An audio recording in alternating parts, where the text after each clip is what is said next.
In the darkest corners of New Zealand, some murders don't just fade into the night.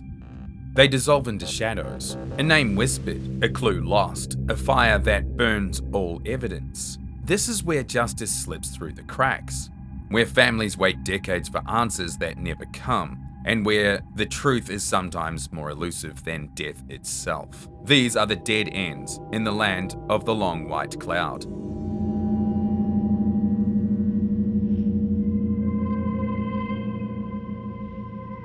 G'day, kia ora, and salu. Welcome back to Shadow Matter, where I take a look at a darker side of our world with a focus on stories and cases from Australia and New Zealand here every second Sunday. This is the final episode in my New Zealand's Unsolved Murder Series, and boy do we have some chilling entries today. From a mysterious fatal house fire to a 6-digit code that holds more questions than answers. These are 5 more of New Zealand's most chilling unsolved murders. So, put your kids to bed, close the curtains so the neighbours don't think you're home, and set your notifications to silent. It's about to get dark in here. Case number 5. The murder of Jennifer Baird, 1969. December the 31st, 1969. Jennifer Baird, a 25-year-old school teacher from Tasmania, full of promise, was hitchhiking along the remote west coast of the South Island of New Zealand. While touring the South Island, Jennifer had arranged to meet her boyfriend, Reg Williams, at Milford Sound in early January. He raised the alarm when she failed to arrive, and she was never seen alive again. Nearly 3 weeks later, on January the 19th, 1970, her body was discovered beneath the northern abutment of the Haast River Bridge. The discovery sent shockwaves through the quiet community. The autopsy revealed the horrific truth. Jennifer had been strangled. Her green shorts were rolled down below her knees, and a red bra top had been pushed up near her neck. The body was so badly decomposed that pathologists were unable to establish a cause of death. A sexually motivated attack, police concluded. But the killer had vanished, swallowed by the dense bush or the murky currents below. The manhunt was one of the largest in New Zealand's history at that time. The police were looking for a light green Vauxhall Viva. Police interviewed more than 50,000 people and began tracing the owners of 35,000 Vauxhall cars throughout New Zealand. Multiple witnesses reported seeing a man in such a vehicle near the Haast River Bridge around the time that Jennifer disappeared on the 31st of December 1969. Some even recalled the car parked on the bridge with a woman inside who resembled Jennifer. That sighting became central to the investigation, and the Vauxhall Viva was strongly associated with one of the main suspects, a Timaru truck driver named Gordon Bray, spotted near the bridge in a vehicle matching descriptions from witnesses. Yet the case was mired in confusion. Witnesses disagreed on critical details. The colour of the truck changed from blue to green in different accounts, and even the license plate number couldn't be correctly recalled by witnesses. Oh, but the plot thickens. A vital piece of evidence, a receipt that was found in trousers left near the scene, was overlooked, and doubts about Bray's exact whereabouts created room for doubt. However, no charges were ever laid. The case went cold, Jennifer's story buried beneath years of silence.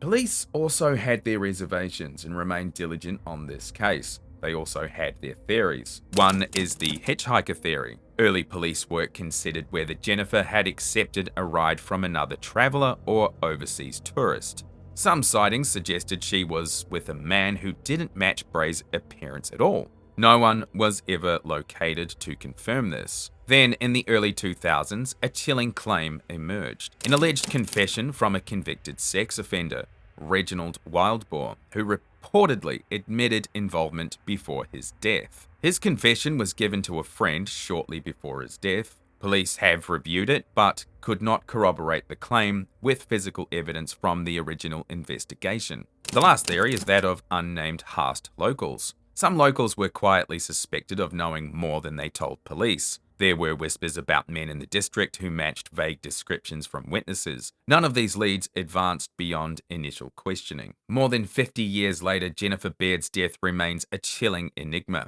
a silent witness to a killer who walks free and a family still waiting for answers.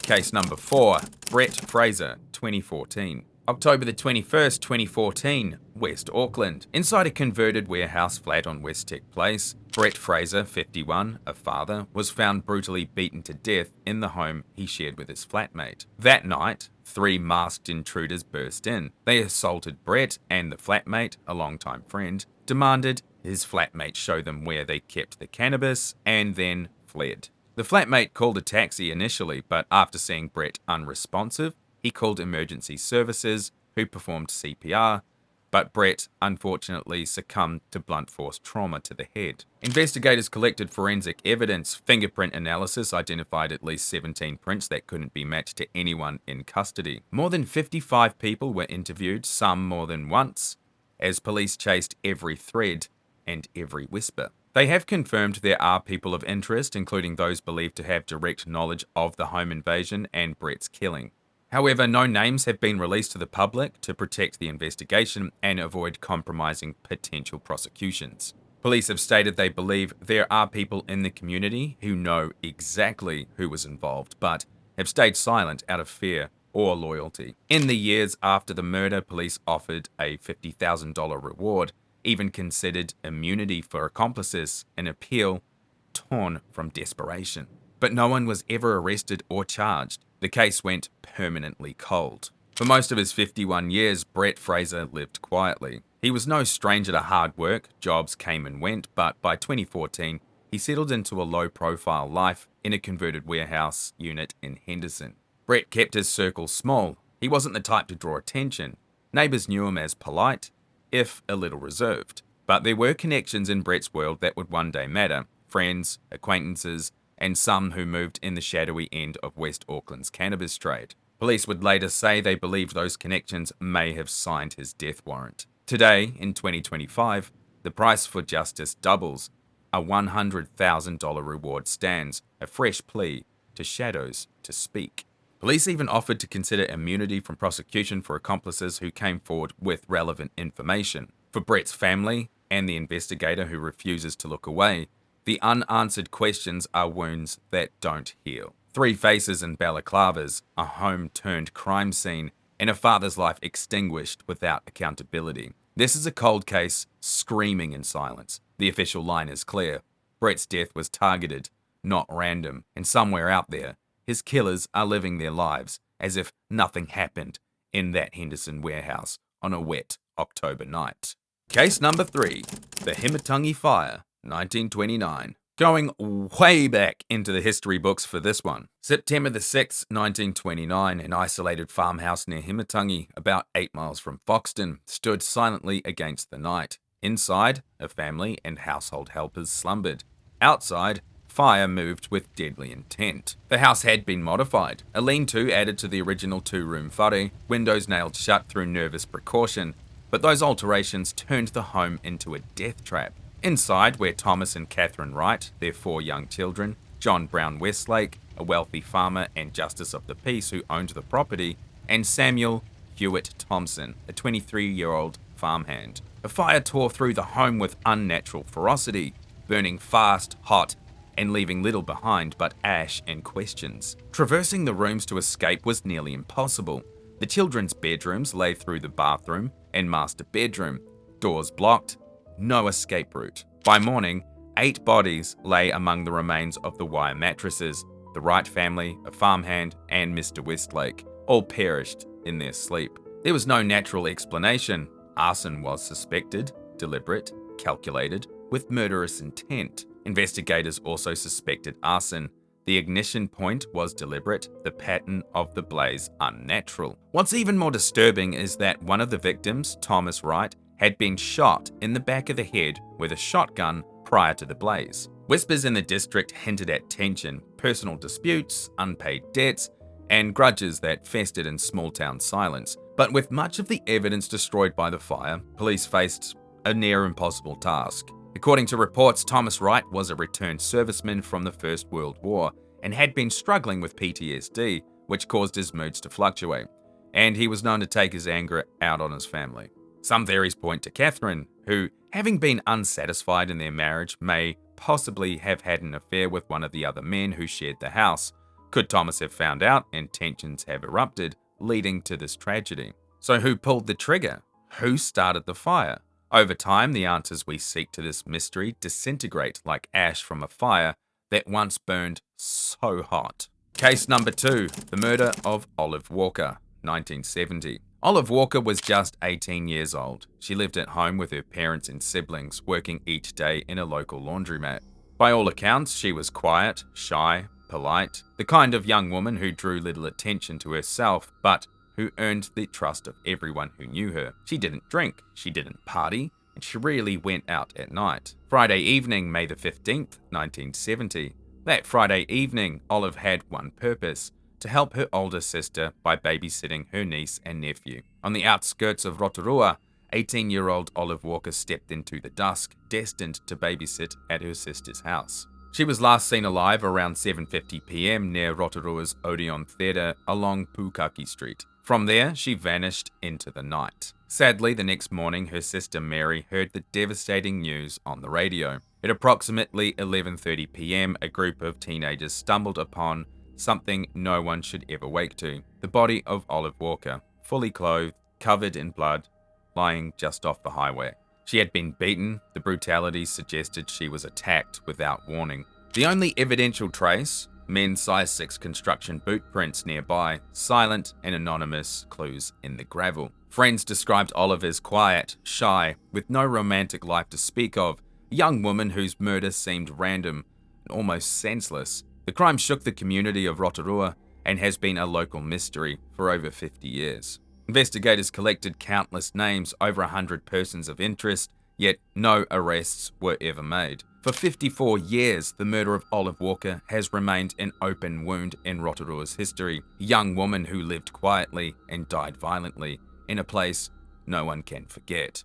Theories did surface: a robbery gone wrong, a predator targeting with no prior connection to Olive, but none led to justice.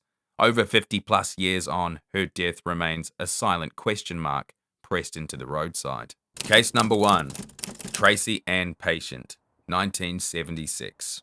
January 20th, 1976, Henderson, West Auckland. 13-year-old Tracey Ann Patient leaves her friend's house just after 9:30 p.m. It's a short walk home, a journey she's made many times before, but she never arrives home. The following morning, the long scenic drive make a grim discovery. Tracey's body lies partially hidden in dense bush.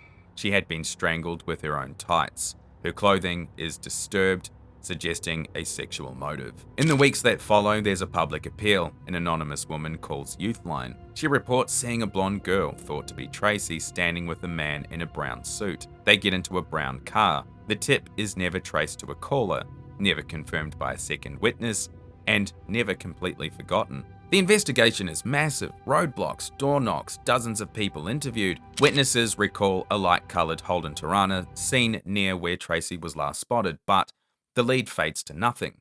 2 years pass, then an anonymous call to police. The voice says, "Listen, I'm not going to give you my name or anything like that. I'll give you information about the Patient murder once and once only." The man's voice then describes a ring that can be found in a rubbish bin outside of the urgent dispensary in Avondale, wrapped in purple tissue paper. The man on the line then says a single string of numbers: 126040. Following his instructions, officers search a rubbish bin at an Avondale shopping centre. Inside, a signet ring that once belonged to Tracey. What the numbers meant and who placed the call remain mysteries. Doing some digging online, I came across forums that discussed this code, and a few theories emerged. Some believe it could be an army ID, but the ID belonged to a serviceman who died in World War II. Others believe it could be numbers corresponding to the letters of the alphabet, but doesn't really lead to anything. Interestingly, if you add up the numbers of the code, the total equals 13, Tracey's age at the time. But this clue leads to nowhere. The most plausible one that I found is that the code was used as an identifier. In case he ever called back, the police could use this code as a reference. But over the decades, witnesses came forward with unsettling recollections. One woman, a teenager at the time, described being followed by a man who matched the composite, smiling too intently, in a way she would never forget. Police explored the lead but found nothing concrete to tie him to the murder. New Zealand police have never publicly named any suspects or persons of interest in the case. According to reports, they interviewed hundreds of witnesses and suspects. Media tallies vary from 670 to over 850 reviewed at different points. Some individuals were investigated intensively, but all were either cleared or there wasn't enough evidence to charge. Police have consistently avoided naming anyone unless they were formally charged, which has never happened. Almost 50 years after Tracey's death, advances in forensic science breathe new life into the cases, but they do have some theories. Theory number 1, opportunistic stranger abduction. Police have long considered the possibility that Tracey was targeted by an unknown offender while walking home. The Youthline tip about a girl matching Tracey's description, seen with the man in a brown suit getting into a brown car, fits this model. Scenic Drive, where she was found, is remote and heavily forested, a location consistent with a killer seeking isolation. Theory number 2, known to victim. Investigators also examined whether she may have willingly entered a car with someone she recognized, a neighbor, family acquaintance, or a local community contact. This theory is supported by the lack of obvious signs of a struggle on her walking route, suggesting she might not have been forcibly grabbed in public view. Number 3, pre-prepared offender. The use of her stockings tightened with a stick as a garrote. Is it garrote or garrote? Suggested either prior planning or a very quick improvisation. Some detectives have said this type of ligature points to an offender with a certain level of control and method, rather than chaotic violence. Number 4, a trophy keeper / taunter. The anonymous call in 1978 had Tracey's signet ring kept for nearly 2 years and gave police the cryptic number 126040. Keeping an item from the victim is consistent with known patterns of offenders who trophy keep to relive the crime, or in some cases taunt authorities. This detail led to police to re-examine other unsolved cases in New Zealand and overseas with offenders who contacted police post-crime. Theory number 5, historical offender link. In the 2000s and again in 2016, cold case detectives compared DNA and other trace evidence from Tracey's case against known profiles in New Zealand and international databases. While police have never announced a match, they've confirmed looking at historical offenders, men with records for similar crimes in the 1970s, both in New Zealand and in the UK, given Tracey's family's recent migration from England. Detectives announced they have a full DNA profile from the original evidence. They make it clear, somewhere in New Zealand, there is a man walking free whose DNA is in their system, waiting for a match. Tracey Ann Patient's family still lives with the silence her killer left behind. 49 years on, Tracey's sister still talks to the media to help keep interest in the case. She even stated that due to the trauma of the case, she now has to look all of her loved ones in the eye when she says goodbye to them. The missing opportunity she never got with Tracey. A summer night walk home, a coded message, a ring in a rubbish bin. Almost 50 years have passed and the truth is out there, hidden, like a number whispered down a phone line in the dark. I've actually just released a podcast episode on this case, so if you want to go and listen to that, then just search Shadow Matter on Spotify. If you have any relevant and helpful information on any of the cases I've talked about, then please do us all a favour and get in touch with New Zealand Police or anonymously through Crime Stoppers. This has been 5 more of New Zealand's most chilling unsolved murders. I've been Shadow Matter, and you've been awesome. Like, subscribe, and thump that bell icon like it's your daughter's obnoxious boyfriend from uni. And I'll see you here next time in the shadows.